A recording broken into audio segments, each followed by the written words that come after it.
Okay, lunch break tayo muna. Actually, maaga akong natapos ng aking lunch. Ayan, tapos na ako. And nandito ako sa coffee shop. Sana na, dahil mabait tayo na si Vincent. Balik na natin ito.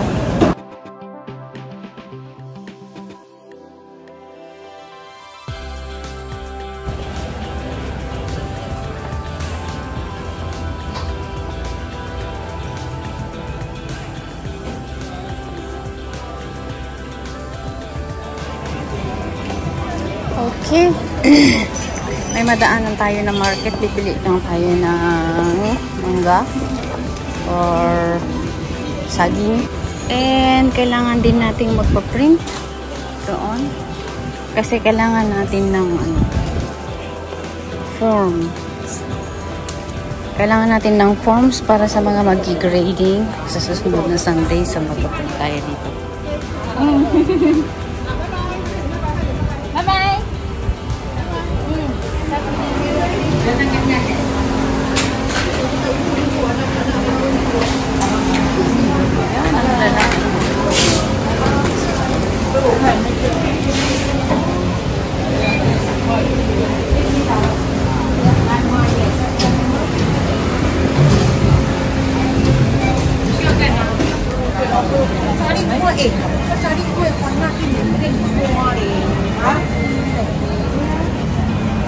Nakikita na ba kayo ng building na puro garden?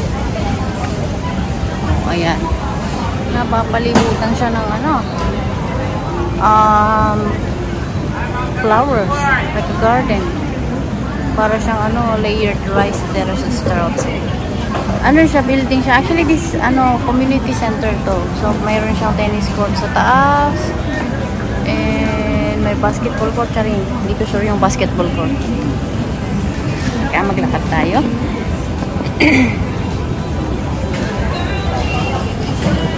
Heartbeat at Budos. Ikutin natin.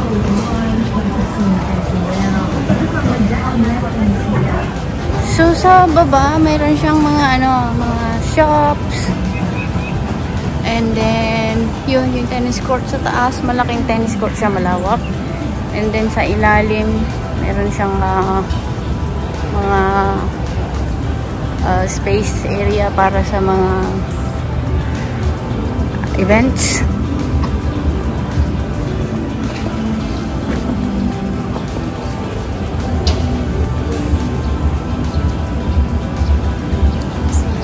So, palibot to. So, napapalibutan siya ng ganyan. Diba? Amazing. So, tagal-tagal ko na dito, ngayon ko lang ako nakita. I mean, ngayon lang ako na-amaze. Hindi ko kasi siya pinapansin. Masyado. Pasok na tayo sa loob.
ayan nga, napakalawak nga niya.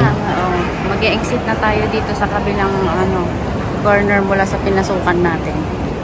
Napaka-spacious nga niya mula doon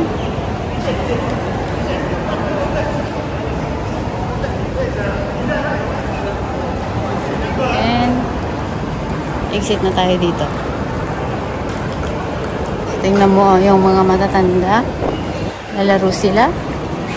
Just for the enjoyment. O, diba? Exercise. Activist. Look at the heart. That's why it's called the heartbeat. Heartbeat. Kabugis, kabugis.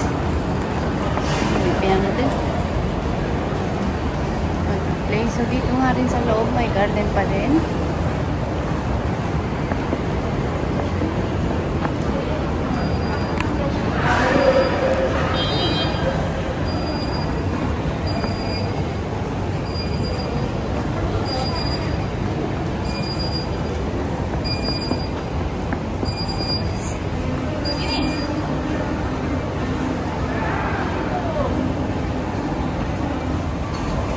Okay, so nandito na nga tayo sa labas. Yan yung other side.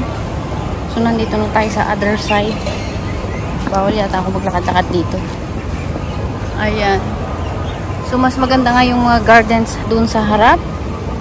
And dun nga ako galing kanina. Diba? Ang galing lang. Ang galing lang idea. Yung taniman mo ng maraming halaman sa loob. So dun ako galing. Pakita ko lang sa inyo yung labas. Ito yung surround area. More on dito na lahat yung mga HDB.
Sadya nating mga prutas.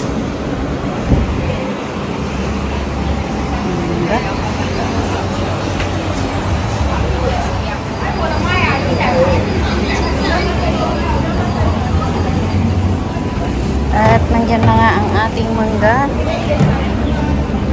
Let's go to the MRT station. Anong tinitinda ni Kuya? Mag-yosyoso tayo. Anong tinda ni Kuya?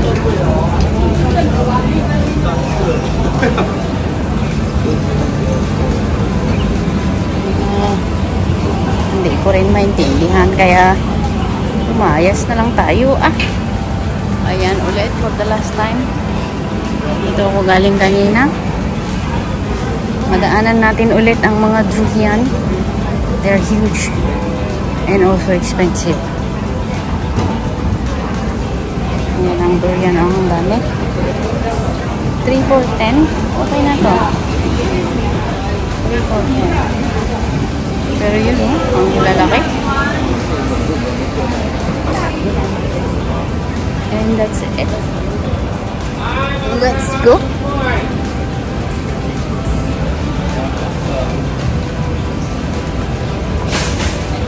Ayan o, may durian na si Lolo.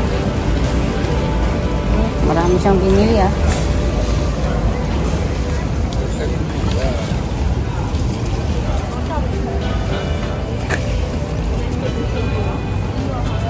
Sino dyan ang hindi kumakain ng durian? Me, I love it. Kahit yung amoy, hindi yun mabaho. It's fragrance. It's fragrance. Fragrant. Ayos ang English yan ah. So ito nga, malayo-layo pa ang lalakarin ko papuntang MRT. Kailangan ko munang tahakin itong mga buildings na ito. So dati parang ganito yung tirahan ko doon sa may Ang Mo Kio. So sort of like HDB. Tapos sa mga baba, ganito may mga shop houses siya. So very convenient. Kasi pag naubusan ka ng bread o kaya asin o kaya suka, baba ka lang. And kabili ka na agad. So hindi siya malayo sa mga bilihan at saka sa supermarket. Very convenient. So ang magiging problema mo lang sa ganitong lugar is ang ingay. So maingay na sila pagka nagsasara sila. Sometimes may maagang nagsasara, sometimes may gabi na like around 9. So tatahimik naman na bandang 10. Pero yung area namin dati sa Ang Mo Kio, not so quiet. Kasi after 10, pag nagsipag-uwian na, may nagiinom kasi yung coffee shop is just downstairs. So alam nyo na, pag may alak, ano bang nangyayari pag mayroong alak na iniinom? Diba? May balak. Char. Maingay. So, yung sound ng mga glasses, bottles, and then yung halakhakan ng mga nagiinuman. Yun lang. But then, maganda kasi laging matao. Hindi ka malulungkot. May mga areas kasi dito sa Singapore na walang tao masyado. That is the place where it's so quiet naman. Kaya hindi ka magigising kahit alas 12 na pala. Kala mo gabing-gabi pa kasi sobrang katahimikan. But then, ikaw, saan mo gusto mag-stay? Sa ganito, matao or sa tahimik na lugar? I think, for me, it depends sa edad. I think sa edad natin, pag bata pa, okay lang tayo sa mataong lugar or maingay. Pero habang tumatanda, pipiliin na natin ang katahimikan.